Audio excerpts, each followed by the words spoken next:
Hey everyone, welcome back to my YouTube channel. अगर आपको मेरे वीडियोस पसंद आए तो प्लीज़ एक लाइक, कमेंट और सब्सक्राइब कर ज़रूर बताना आपको ये कैसा लगा।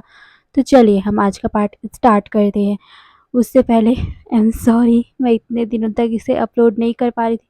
असल में मेरे पास टाइम ही नहीं हो पा रहा था 2 वीडियो को एक साथ करने के लिए। बट कोई नहीं, अब से इसे रेगुलर करूँगी। ओके, चलो, तो ज़्यादा बकवास ना करते हुए हम आज का पार्ट स्टार्ट करते। तो पिछले पार्ट में हमने देखा था हमारा विंग हीट में आ गया था और वांग जी उसे गार्ड कर रहा था। फिर 3 दिनों के बाद हमारे विंग का हीट ख़त्म होता है और फिर वांग जी उसे नहाने बोलता है। बट विंग के पास एक्स्ट्रा कपड़े नहीं थे, जिसे देखकर वांग जी कहता है तुम नहा लो और मेरे कपड़े पहन लेना। ये सुनने के बाद विंग अपना सर हिलाता है और फिर वो पास के ही पॉन्ड में जाकर नहाने लग गया था। वहीं वांग जी उसे गार्ड कर रहा था। उसने 1 मिनट भी विंग की तरफ नहीं देखा था। वहीं विंग को ये देखकर अच्छा लग रहा था और साथ में वो वांग जी को बहुत ज़्यादा स्वीट भी बोलता है। फिर नहाने के बाद हमारा विंग लान वांग जी का इनर रो पहनता है, जो ऊपर वाइट कलर का था और नीचे ब्लैक कलर का पैंट था। विंग के लिए वो बड़ा हो रहा था, फिर भी उसे मैनेज करके वो पहन लेता है, क्योंकि उसके तो क्लॉथ डर्टी हो चुके थे ना। और फिर वो अपने गंदे कपड़ों को धोता है और वो वांग जी को टाइम टू टाइम देख रहा था। वो देख रहा था कि वांग जी अभी भी दूसरी तरफ देख रहा है और उसी पोजीशन में खड़ा हुआ है।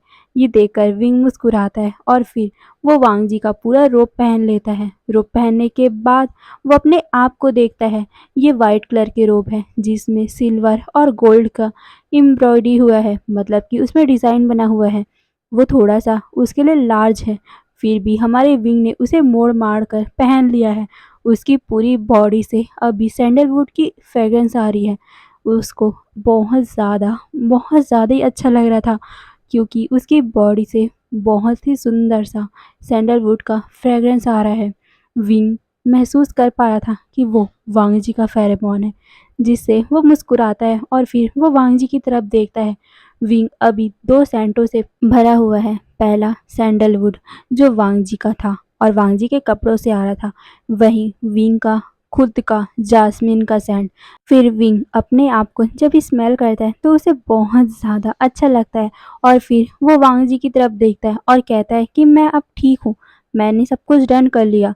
ये सुनने के बाद वांग जी विंग की तरफ देखता है।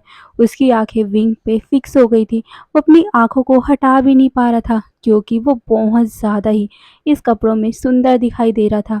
उसके लंबे बाल जो अनटाई है और वो अभी हवा में लहरा रहे हैं। वांग जी उसकी खूबसूरती को देखकर अपनी आंखों को उससे हटा ही नहीं पाया, जिस वजह से वांग जी के कान भी पिंक हो गए थे। तभी विंग पूछता है कि मैं अच्छा दिख रहा हूँ? ये सुनकर वांग जी कहता है ये सुनकर विंग मुंह बनाता है और कहता है क्या हूँ? तुम कितने मीन हो? तुम कैसे मेरे तरह एक सुंदर से ओमेगा को इस तरह का जवाब दे सकते हो? ओह! तुम कितने ज़्यादा मीन हो। मैं तुमसे बात नहीं करूँगा। ये बोलकर वो अपना फेस टर्न कर लेता है गुस्से में, जिसे देखकर वांग जी कहता है, विंग बहुत ज़्यादा ब्यूटीफुल लग रहा है। ये सुनने के बाद विंग गिगल करते हुए खुश हो गया था और कहता है थैंक यू लेंसन। ये बोलकर वो अपना बनी सा स्माइल दिखाता है। तभी वांग जी कहता है अब मैं चलता हूँ। ये सुनकर विंग कहता है और मैं क्या? तभी वांग जी कहता है अगर तुम्हें अच्छा लगे तो। ये सुनकर विंग कहता है मुझे तुम्हारे साथ जाना बहुत अच्छा लगेगा। ये बोलकर वो वांग जी के पास आ गया था। वहीं वांग जी फिर से हूँ में जवाब देता है और आगे आगे चलने लग गया था। वहीं विंग भी बहुत ही लवली वाले आंखों से देखते हुए वांग जी का पीछा कर रहा था। बट सडनली वांग जी रुक गया, जिस वजह से विंग वांग जी के बैक में बम्प हो गया। तभी वांग जी विंग को बिना देखे ही कहता है विंग अपने बालों को टाई कर लो। ये सुनकर विंग अपने बालों को, अपने गीले हुए बालों को बन में टाई कर लेता है, जिसे देखकर वांग जी कहता है गीले बालों को बन में टाई नहीं करना चाहिए। ये बोलकर वो अपने चैंचिंग पाउच से विंग को एक कॉम्ब निकाल के देता है और फिर विंग की तरफ देखता है। वहीं विंग भी उस कॉम्ब को देखता है। वो कितना ज़्यादा ब्यूटीफुल और जेट का कॉम्ब था, जिसे देखकर विंग कहता है सो ब्यूटीफुल। ये बोलकर वो अपने बालों को कॉम्ब करने लग गया था। वहीं वांग जी विंग की तरफ ही देखे जा रहा था। विंग कितना खूबसूरत लग रहा है इस तरह। वांग जी तो अपनी आंखें ही नहीं हटा पा रहा था। तभी विंग वांग जी से कहता है मैं अपने बालों को कैसे टाई करूँ? मुझे नहीं पता। क्या तुम मेरी मदद कर सकते हो? ये बोलकर वो वांगजी को पपी से देखने लग गया, जिसे देखकर वांगजी कहता है, अनमार्क ओमेगा को मेरा टच करना अच्छा नहीं होगा। ये बोलकर वो विंग को देखता है। तभी विंग बिना सोचे समझे कह देता है, तो ठीक है ना, तुम मुझे मार्क कर दो और फिर तो लैनसेन मेरे बालों को टच कर सकता है ना। ये सुनने के बाद वांग जी के कान रेड हो गए थे। वहीं हमारे विंग को रियलाइज हुआ कि उसने अभी जस्ट किया क्या, क्या कह दिया उसने। उसका पूरा फेस रेड हो गया था, उसका चीक रेड हो गया था और वो साह फील करने लग गया था। वहीं वांग जी विंग को देखे जा रहा था, उसके भी कान बुरी तरह रेड हो चुके थे। तभी वांग जी अपने पाउच से एक बहुत ही सुंदर सा जेड का हेयर पिन निकालकर विंग को देते हुए कहता है, तुम इससे अपने हेयर को टाई कर सकते हो। ये मैं अपनी माँ के लिए ले जा रहा था, बट विंग इसे यूज कर सकता है। ये बोलकर वो उस पिन को विंग को देता है। वहीं विंग भी उस हेयर पिन को एक्सेप्ट कर लेता है और फिर वो अपने बालों को पिन के सहारे ही टाई करता है। पिन के बिना वो टाई नहीं कर पाता, पर पिन के साथ तो वो कर सकता है ना, इसीलिए वो अपने बालों को बना लेता है। वहीं वांग जी सिर्फ विंग को देखे जा रहा था। सच में विंग कितना ज़्यादा खूबसूरत लग रहा है इस हेयर पिन में। ये देखकर वांग जी एक हल्का सा मुस्कुराहट देता है और फिर वो दोनों फिर से अपना वॉक कंटिन्यू करते हैं। कुछ ही टाइम में वो मार्केट पहुंच चुके थे, ईलिंग मार्केट। वांग जी पास ही के रेस्टोरेंट जाता है और वहां से कुछ खाने के लिए फूड लेता है। वहीं विंग को स्पाइसी फूड पसंद था, इसीलिए विंग के लिए स्पाइसी फूड, बट वांग जी ने अपने लिए सादा सिंपल फूड लिया था, जिसे देखकर विंग कहता है, सो टेस्टी, बट तुम्हें स्पाइसी फूड पसंद नहीं है। ये बोलकर वो वांग जी को देखता है। वहीं वांग जी उसका खाना बहुत ज़्यादा ही सादा सिंपल और प्लेन दिख रहा था। तभी वांग जी कहते हैं नहीं, और फिर से खाने के बाद वो पास ही के टेम्पल जाने का डिसाइड करते हैं और जाते टाइम सारे अल्फाओं का ध्यान विंग की तरफ आकर्षित हो रहा था, क्योंकि सच में आज विंग बहुत ज़्यादा खूबसूरत दिख रहा है वांग जी के कपड़ों में। वहीं वांग जी भी देख रहा था कि कैसे सारे अल्फा विंग को देख रहे हैं, जिससे वांग जी उन सभी लोगों को डेथ ग्लेयर दे रहा था और जिससे वो सारे लोग डर गए और वो जल्दी जल्दी से वहाँ से निकलने लग गए थे। कुछ ही टाइम में वो टेम्पल भी पहुँच जाते हैं। टेम्पल ज़्यादा क्राउडेड नहीं था। फिर दोनों टेम्पल जाते हैं, वहाँ पर कुछ मिनट के लिए प्रेयर करते हैं। प्रेयर करने के बाद वो बाहर की तरफ जा ही रहे थे, विंग ने ध्यान भी नहीं दिया कि कब उसके पैरों के नीचे एक पपी का पूँछ आ गया था। और जैसे ही विंग के पैरों के नीचे उस पपी का पूँछ आया, उस पपी ने भौंक दिया, जिस वजह से विंग डर गया, क्योंकि उसे कुत्तों से डर लगता है। विंग सीधा वांग जी के ऊपर उछल पड़ा था। वांग जी उसे अच्छे से कैच कर लेता है और उसे बताता है कि वो घबराए नहीं, वो वहाँ है। वहीं विंग हल्का सा डर गया था और वो देखता है कि वो पपी अभी भी उसे भौंक रहा है, जिसे देखकर वांग जी उसे हटा देता है। जिसके बाद विंग फिर से नीचे उतर गया। तभी वहाँ पर एक पर्सन आता है और वो वांग जी से पूछने लग गया था कि आखिर आप लोग कौन हो। वांग जी उसे बता ही पाता कि अचानक से उस पपी की मम्मी विंग पे भौंकने लग गई थी, जिससे विंग इतना ज़्यादा डर गया था कि वो सीधा भागने लग गया और वो एक रूम में जाकर छुप गया था। वहीं वांग जी उन दोनों कि पपी और डॉग को दोनों को भगा देता है और फिर वो विंग को ढूंढने के लिए जाता है। वो देखता है कि कैसे विंग एक टेबल के अंदर छुपा हुआ है, जिसे देखकर वांग जी उसे बाहर निकालता है, बट विंग विंग बाहर जाना ही नहीं चाहता था, इसीलिए वो वांग जी के ऊपर चढ़ गया था। वहीं वांग जी उसे अच्छे से कैच कर लेता है ताकि विंग गिरे नहीं।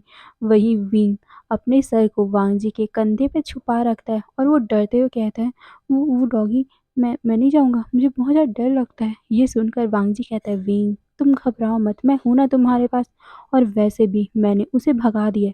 ये सुनने के बाद विंग वांग जी से हल्का सा दूर होने वाला था, बट विंग का जो हेयर पिन था वो वांग जी के फॉरहेड रिबन से टकरा गया और फंस कर वांग जी का जो हेयर बैंड था, यानी कि फॉरहेड रिबन था, वो निकल गया और वो विंग के हाथों में आ गया, जिससे वांग जी शॉक हो गया था और वो विंग की शॉकिंगली देख रहा था।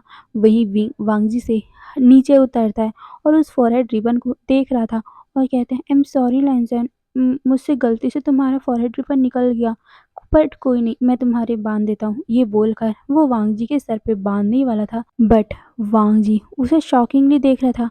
विंग को कुछ समझ नहीं आया कि आखिर वांग जी का ऐसा रिएक्शन क्यों था। उसने कुछ किया भी तो नहीं ना अभी। वांग जी उसे देखते हुए कहते हैं, विंग ये फॉरहेड रिबन। ये सुनकर विंग कहता है, हाँ मुझसे गलती से निकल गया, मैं बांध देता हूँ। तभी वांग जी विंग को देखते हुए कहते हैं, नहीं विंग, इसका बहुत ही इम्पोर्टेंट महत्व है हमारे क्लैन में। इसको सिर्फ हमारे पेरेंट्स, हमारे भाई बहन और ये बोलकर वो विंग को देखता है। विंग कहता है और तभी हमारा वांग जी कहता है, हमारी वाइफ या फिर हमारे बच्चों के सिवा और कोई नहीं छू सकता। ये सुनकर विंग कहता है, आई एम सॉरी लैंसन, मैंने जानबूझ के नहीं किया था, मैं जानता नहीं था। ये बोलकर वो वांग जी को वो फॉरहेड रिबन वापस करता है। तभी वांग जी कहते हैं, बट विंग तुमने इसे टच कर लिया। ये सुनकर विंग के पास कुछ जवाब ही नहीं था कि वो क्या बोले। तभी वांग जी कहते हैं, विंग क्या तुम मुझसे मैरिज करोगे? ये हमारे क्लैन का रूल है। ये सुनकर विंग कुछ समझ नहीं पाया, अभी जस्ट हुआ क्या। उस फॉरहेड रिबन को छूने के कारण वांग जी उसे शादी करना चाहता है। विंग प्रोसेस ही नहीं कर पा रहा था। वो कहते हैं मैरिज, बट वो कुछ कह पाता कि अचानक से वांग जी ने उसके दोनों हाथ को पकड़ लिया और उसे अपनी तरफ खींचकर सीधा उसके हाथों को अपने फॉरहेड रिबन से बांध दिया। विंग को कुछ समझ नहीं आया कि आखिर वांग जी कर क्या रहे। वो वांग जी की तरफ देखता है, बट वांग जी ने उससे प्रोटेक्टली अपने सीने से लगा लिया। विंग कहता है, लेंसन तुम क्या कर रहे हो? तभी वांग जी कहता है, जो मेरा है उसे प्रोटेक्ट करो। ये बोलकर वो डोर की तरफ देखता है जहाँ पर एक अल्फा खड़ा हुआ था। वो अल्फा जब इन दोनों को देखता है इस तरह तो वो सीधा वहाँ से टर्न होकर निकल गया था। वहीं वांग जी का पूरा फेरोमोन उस रूम में फैलने लग गया था। वहीं विंग जब वांग जी की आंखों को देखता है तो उसकी आंखें पूरी तरह से गोल्डन हो चुकी थी, जिसे साफ साफ पता चल रहा था कि वांग जी रट में आ गया है। ये याद करते ही विंग बहुत ज़्यादा शॉक था। वहीं वांग जी विंग को जल्दी से दूर करता है और कहता है, विंग तुम यहाँ से जल्दी निकल जाओ, मैं आई थिंक मैं रट में आ गया हूँ। ये सुनकर विंग वांग जी को देखे जा रहा था। वो अपनी आंखें भी ब्लिंक नहीं कर पा रहा था। उसे प्रोसेस ही नहीं हो रहा था कि आखिर ये क्या चल क्या रहा है। वांग जी ने कुछ मिनट पहले उसे शादी के लिए प्रपोज किया, अब वांग जी रट में आ गया। वहीं वांग जी को भी हल्का सा शॉक लगा था क्योंकि उसका रट का टाइम थोड़े दिनों बाद है था, बट शायद तक विंग के हीट के कारण उसका रट बहुत ज़्यादा पहले आ गया था। और साथ ही अब तो विंग ने उसका फॉरहेड रिबन भी छू लिया ना, तो शायद तक उसका अल्फा विंग को अपना ओमेगा मानता है और इसीलिए वो विंग को अपने पास देखकर अपने रट में आ गया है। पर वांग जी विंग के मर्जी के बिना कुछ करना नहीं चाहता, इसीलिए वो विंग को वहाँ से जाने बोल रहा था। वहीं विंग वांग जी की बातों को सुन रहा था और फिर अपने हाथों को देखता है जहाँ पर वांग जी का फॉरहेड रिबन अभी टाई हुआ था। विंग गेट की तरफ जाने लग गया था क्योंकि वांग जी उसे फोर्स कर रहा था बाहर निकलने के लिए, क्योंकि वांग जी का पूरा फेरोमोन उस रूम में, हाँ वो एक स्टोर रूम था। टेम्पल में ही एक छोटा सा स्टोर रूम बनाया जाता है ना, वहाँ पर वांग जी और विंग थे। वहीं विंग वांग जी के फोर्स करने पर गेट की तरफ जा रहा था, बट सडनली वो रुक गया। उसे याद आया कि वांग जी उसके साथ कितना अच्छा था जब उसकी हीट आई थी। तब वांग जी ने कैसे उसे गार्ड किया था, कैसे उसे प्रोटेक्ट किया था, कैसे उसकी केयर कर रहा था और साथ में कैसे वांग जी ने उससे मैरिज के लिए प्रपोज किया, कैसे वांग जी उसके लिए इतना केयर कर रहा था। आज से पहले विंग के लिए इतना केयर किसी ने भी नहीं किया। और ये अल्फा जो उसे ज़्यादा दिनों तक जानता भी नहीं था, उसने उसके लिए इतना केयर किया, अब उससे शादी के लिए पूछ रहा है। विंग को क्या करना चाहिए? ये अल्फा जिससे वो कुछ ही दिन पहले मिला था, वो अभी इस हालत में है। विंग को जब उसकी ज़रूरत थी, किसी की ज़रूरत थी, तब वांग जी ने उसका ख्याल रखा था। तो क्या विंग को भी वांग जी का ख्याल रखना चाहिए? हाँ, रखना चाहिए। विंग ने पहली बार किसी की वार्मनेस महसूस की है। आज से पहले कोई भी विंग की इतनी केयर नहीं किया था। वांग जी पहला इंसान है जिसने विंग का केयर किया है। विंग एक ऑर्फन है, उसके कोई भी नहीं है, बट वांग जी उसकी लाइफ में आया, उसके लिए इतना केयर किया, उसे शादी भी करना चाहता है।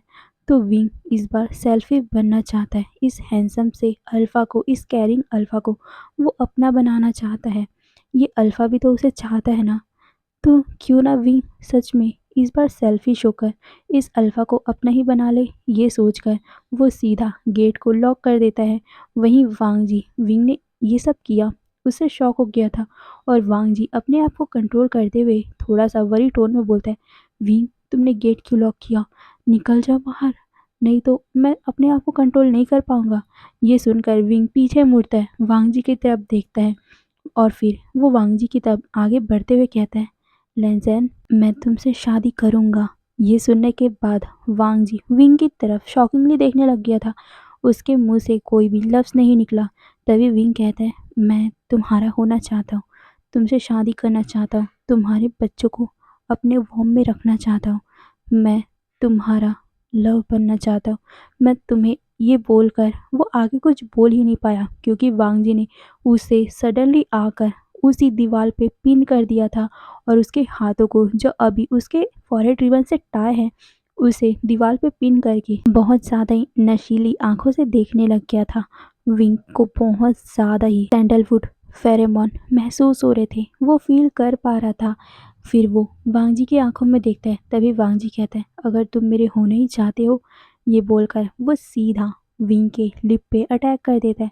वांग जी विंग को किस करने लग गया था। दोनों किस करते हैं। कुछ टाइम बाद विंग को प्रोसेस होता है कि वांग जी ने उसका पहला किस ले लिया है। ये देखकर विंग पहले तो शॉक था बट अचानक से वो भी उसे वो चीज़ रिटर्न करने लग गया। फिर धीरे धीरे कब उन दोनों को हाथ एक दूसरे की बॉडी में टच होने लग गया, कब उनको एक दूसरे का कपड़ा निकालने में अपने हाथ बिजी होने लग गए, पता भी नहीं चला। कुछ ही टाइम में वांग जी ने विंग को पूरी तरह से नेकेट कर दिया था। वहीं विंग ने भी वांग जी को कर दिया था। वहीं वांग जी विंग की पूरी बॉडी में किसेस कर रहा था। वहीं विंग उसको बहुत ही ज़्यादा लवली आंखों से देख रहा था और उसके नाम से मॉर्निंग कर रहा था, जिस वजह से और भी वांग जी अराउज फील कर रहा था। फिर कुछ ही टाइम में वांग जी फिर से विंग के माउथ में आता है और फिर उसे किस करने लग गया। तभी वांग जी विंग को देखते हुए कहता है, एवरीडे मीन्स एवरीडे। ये बोलकर वो सीधा विंग के नेक पे बहुत हार्डली बाइट कर लेता है और फिर वो कब विंग के साथ इंटीमेट होने लग गया था, पता भी नहीं चला। उस पूरे रूम में मॉर्निंग और ग्रॉनिंग की आवाज़ें आ रही थी। उन दोनों की नामों की मॉर्निंग सुनाई दे रही थी। विंग वांग जी का नाम चिल्ला रहा था, वहीं वांग जी विंग का नाम बहुत ज़्यादा लस्ट के साथ ले रहा था। कुछ ही टाइम में उन दोनों ने पूरे एक दूसरे को अपना लिया था। बट पहले पहले विंग डर रहा था क्योंकि वांग जी सच में बहुत ज़्यादा ही वीक था। बट वांग जी उसे प्यार से समझाता है और फिर वो अच्छे से विंग को प्रिपेयर करके अपने आप को विंग के साथ अटैच करता है। विंग पहले तो रो पड़ा था बट धीरे धीरे उसे भी ये सब अच्छा लगने लग गया। फिर वो कब तक ये सब करते रहे, विंग को पता ही नहीं चला क्योंकि विंग तो आधे ही रास्ते में बेहोश हो गया था। बट वांग जी का रट जब तक ख़त्म नहीं हुआ तब तक वो रुका ही नहीं। पूरे 2 दिनों तक वो विंग के साथ अपना रट बिता रहा था। फिर 2 दिनों के बाद जैसे वांग जी का रट ख़त्म हुआ वो विंग के साथ ही थक कर लेटा हुआ था। विंग अभी होश में आ चुका था और वांग जी को बहुत ज़्यादा प्यार से देख रहा था। वहीं वांग जी भी विंग के बालों के साथ खेल रहा था। विंग अपने सर को वांग जी के चेस्ट में छुपाकर बहुत ही प्यार से वांग जी के ऐप पर अपना हाथ फिरा रहा था। तभी अचानक से वहाँ का डोर नॉक होता है जिससे विंग और वांग जी शॉक हो गए और वो एक दूसरे की तरफ देखते हैं और जल्दी जल्दी वो कपड़े पहनते हैं। तभी वांग जी गेट खोलता है। अब इसी में हमारा सीन शिफ्ट होता है। अब हमें सीधा टेम्पल के अंदर जहाँ पर प्रेयर किया जाता है वहाँ का सीन दिखाया जाता है। वहाँ का मोंक विंग और वांग जी को देखकर कहता है, तो तुम दोनों मैरिड नहीं हो, फिर भी तुम दोनों ने एक दूसरे को मार्क कर दिया है, तो तुम दोनों लवर हो, तुम दोनों एक दूसरे से प्यार करते हो। ठीक है, तो फिर डिले किस बात का, अब तो सब कुछ हो ही चुका है तो वेडिंग को भी डिले नहीं करना चाहिए। आज रात को ही तुम दोनों की वेडिंग होगी। ये बोलने के बाद वो मोंक उन दोनों को देखते हैं।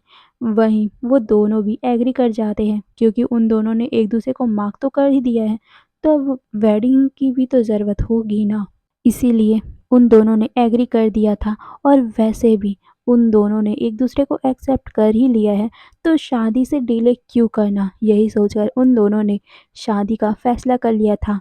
फिर टेम्पल के ही कुछ लोगों के साथ ही उनके सामने ही हमारे विंग ने वांग जी के साथ शादी कर ली थी।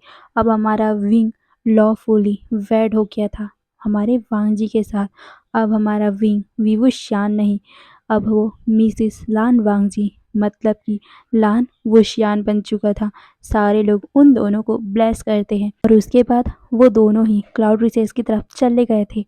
वहीं वांग जी ने रास्ते में विंग के लिए बहुत सारे ब्यूटीफुल रोब खरीद रहे थे, वो भी वाइट कलर के जिसमें गोल्डन की डिज़ाइन हो, पर्पल कलर के कपड़े जिसमें सिल्वर का डिज़ाइन हो और ब्लैक रोब जिसमें रेड कलर का डिज़ाइन हो। सारे कपड़े वांग जी ने बहुत ज़्यादा ही सुंदर खरीदे हुए थे। वहीं वांग जी ने विंग के लिए डिफरेंट डिफरेंट प्रकार के hair pin, hair clip, chain, earring सब कुछ खरीद लिया था और फिर वो गुसू की तरफ जा रहे थे। गुसू जाने के रास्ते में ही एक जंगल पड़ता है। वांग जी और विंग एक पेड़ के नीचे उसी जंगल में आराम कर रहे थे। तभी विंग कहता है, लैंसन मेरे बालों को टाई करने में हेल्प करो ना। ये सुनकर वांग जी कहते हैं तभी विंग कहता है, क्या हूँ? तभी वांग जी कहता है, मैं विंग के बालों को टाई कर दूंगा। ये बोलकर वो विंग के हाथों से कॉम्ब लेता है और फिर वो विंग के सिल्की हेयर को अपने हाथों से कॉम्ब करने लग गया था। तभी विंग कहता है, लैंसैन क्या तुम्हारे घर वाले एग्री करेंगे? क्या वो मुझे अपने सन इन लॉ के लिए एग्री करेंगे, एक्सेप्ट करेंगे? और वैसे कौन कौन है तुम्हारे घर पे? ये सुनकर वांग जी बताता है कि मेरे मॉम है, डैड है, 2 सिबलिंग है और एक अंकल है। ये सब मेरी फैमिली है, बट पूरा क्लाउड रिसेस वाले भी मेरी फैमिली है, पूरे लैंस एक्ट वाले भी मेरी फैमिली है। और अगर तुम्हें कोई और एक्सेप्ट करे या ना करे, बट मेरी मॉम और मेरी गगा तुम्हें ज़रूर एक्सेप्ट कर लेंगे। ये बोलकर वो विंग को देखता है। वहीं विंग अपने सर को वांग जी के लैप में रख लेता है। वांग जी उसके बालों को हल्का हल्का सा रफल कर रहा था, मतलब कि अपने हाथों से सहला रहा था। फिर 2 दिन के ट्रैवल के साथ वो गुसू पहुंचते हैं। पूरे ट्रैवल के टाइम वो बस फॉरेस्ट में ही घूम रहे थे, मतलब कि गुसू के फॉरेस्ट में चले जा रहे थे, जिस वजह से विंग बुरी तरह थक चुका था और वो वांग जी के बैक में पिगी राइड ले रहा था। और वांग जी को भी इससे कोई भी दिक्कत नहीं थी, इसीलिए वो विंग को अपने बैक में ले जा रहा था, वो भी गुसू की तरफ। फिर कुछ ही टाइम में वो लोग गुसी मतलब क्लाउड रिसेस के रास्ते में पहुंच चुके थे और तभी उन लोगों ने लैन चिंगेंजुन को देखा। लैन चिंगेंजुन को देखकर वांग जी कहते हैं, फादर। तभी लैन चिंगेंजुन उन दोनों को देखकर शॉक हो गया था, क्योंकि वांग जी जो किसी को भी अपने आप को छूने नहीं देता, वो किसी लड़के को, किसी ओमेगा को अपने बैग में उठा के चल रहा है। ये देखकर वो शॉक थे। असल में लैन चिंगेंजुन जंगल का व्यू देखने के लिए इवनिंग को ऐसे घूम रहे थे, तब उन्होंने इन दोनों को देखा था। तभी चिंगेंजुन कहते हैं, ये कौन है? ये सुनकर वांग जी कहता है, फादर ये विवुश्यान है, मेरा ओमेगा विंग, ये मेरे फादर है और यहाँ के सेक्ट लीडर लैन चिंगेंजुन। वहीं ओमेगा वर्ड सुनकर चिंगेंजुन शॉक हो गए थे। वो कहते, तुम्हारा ओमेगा? ये सुनकर वांग जी कहता है, हम दोनों ने मैरिज कर ली है। ये बोलकर वो विंग को देखता है, जो अभी उसके पीछे डर कर खड़ा हुआ है। वांग जी ने उसके हाथों को पकड़ रखा है ताकि वो डरे नहीं। असल में जब चिंगेंजुन को उन दोनों ने देखा था, तब वांग जी ने विंग को नीचे उतार दिया था और विंग को जब पता चला कि ये वांग जी के फादर है, तब विंग डर गया था इस बात से कि वांग जी के फादर उसे एक्सेप्ट करेंगे कि नहीं। इसी बात से विंग हल्का सा डरा हुआ था और वो वांग जी के कपड़ों को पकड़कर हल्का सा घबरा रहा था। तभी लैन चिंगेंजुन के फेशियल एक्सप्रेशन चेंज हो गया था। वहीं अपने फादर का ऐसा एक्सप्रेशन देखकर लैन वांग जी और साथ में हमारा विंग हल्का सा डर गए थे। वांग जी को ऐसा लग रहा था क्या उसके फादर विंग को एक्सेप्ट नहीं करेंगे, वहीं विंग को भी यही लग रहा था। तभी विंग वांग जी को विस्पर करते हुए कहता है, लैनसेन क्या हुआ? ये बोलकर वो वांग जी की तरफ देखता है। वहीं वांग जी भी कुछ कह नहीं पा रहा था, क्योंकि उसे भी हल्का सा घबराहट हो रहा था। तभी लान चिंगेंजुन कहते हैं, वांग जी तुमने बहुत बड़ी गड़बड़ी कर दी है। ये सुनकर वांग जी कहते, फादर मैं, ये बोलकर वो कुछ आगे कह भी नहीं पाया। तभी हमारे चिंगेंजुन कहते हैं, वांग जी मुझे तुम बताओ 337 लैन रूल क्या कहता है? ये सुनने के बाद वांग जी याद करता है और जैसे वो याद करता है, उसको रियलिटी हिट कर जाती है और तब उसे पता चला कि आखिर उसके फादर का ऐसा डरा हुआ एक्सप्रेशन क्यों था। विंग वांग जी को देख रहा था। तभी वांग जी अपना सर नीचे कर लेता है और वो धीरे से कहता है, अगर बड़ा भाई शादीशुदा ना हो तो छोटा भाई उससे पहले शादी नहीं कर सकता। अगर छोटा भाई उससे पहले शादी कर ले तो बड़ा कभी शादी नहीं कर सकता। ये बोलकर वो उसे याद आता है कि उसके गगा तो अभी शादीशुदा है भी नहीं, उनकी शादी होने वाली थी। वहीं विंग को भी शौक लगता है। वो कहता है, क्या? ये सुनकर विंग कहता है, मैंने कितनी बड़ी गलती कर दी। मैं मैरिज कैसे कर सकता हूँ जबकि मेरे गगा की मैरिज नहीं हुई है। ये बोलते टाइम वांग जी के आंखों में आंसू भर चुके थे। वो बहुत ज़्यादा ही अपने गगा के लिए सैड फील कर रहा था। तभी लैन चिंगेनजुन कहते हैं, तुम्हें पता है मैंने मैंने ये बोलकर वो हल्का सा उदास फील करते हैं और कहते हैं, मैं भी एक रीज़न था कि तुम्हारे अंकल आज तक कुंवारे बैठे हुए हैं। तुम्हारे अंकल लैन किरैन मुझसे बड़े हैं, बट जब मैं सॉन्गक्लैन गया हुआ था पढ़ने के लिए तब मैं वहाँ तुम्हारी मॉम से मिला और मुझे उनसे प्यार हो गया। बट उसकी शादी पहले ही तय हो गई थी बिना उसकी मर्जी के। बट वो मुझसे शादी करना चाहती थी, इसीलिए हमने शादी करने का ठान लिया था और हम लोगों ने शादी भी कर ली थी। बट जब हम शादी करके गुसु पहुँचे थे तब मुझे याद आया था कि हमने गलती कर दी है। मेरा एल्डर ब्रदर की शादी नहीं हुई थी, उससे पहले मैंने शादी कर ली थी। और ये बोलकर वो हल्का-सा उदास फ़ील करता है और कहता है कि तुम्हारे अंकल की शादी एक बीटा से फ़िक्स हो चुकी थी, बट तुम्हारे अंकल इतने ज़्यादा रूल को मानने वाले थे कि उन्होंने रूल को ओबे किया और उन्होंने अपने प्यार को सैक्रिफाइस कर दिया। मैं बहुत ज़्यादा आज भी सैड फ़ील करता हूँ। मेरे सेल्फिशनेस के कारण मैंने अपने गगा की लाइफ़ डिस्ट्रॉय कर दी है और आज मेरे जैसा ही तुमने, ये बोलकर वो वांग जी को देखता है। वहीं वांग जी कुछ कह नहीं पाया। सच में उसने भी अपनी गगा की लाइफ बर्बाद कर दी।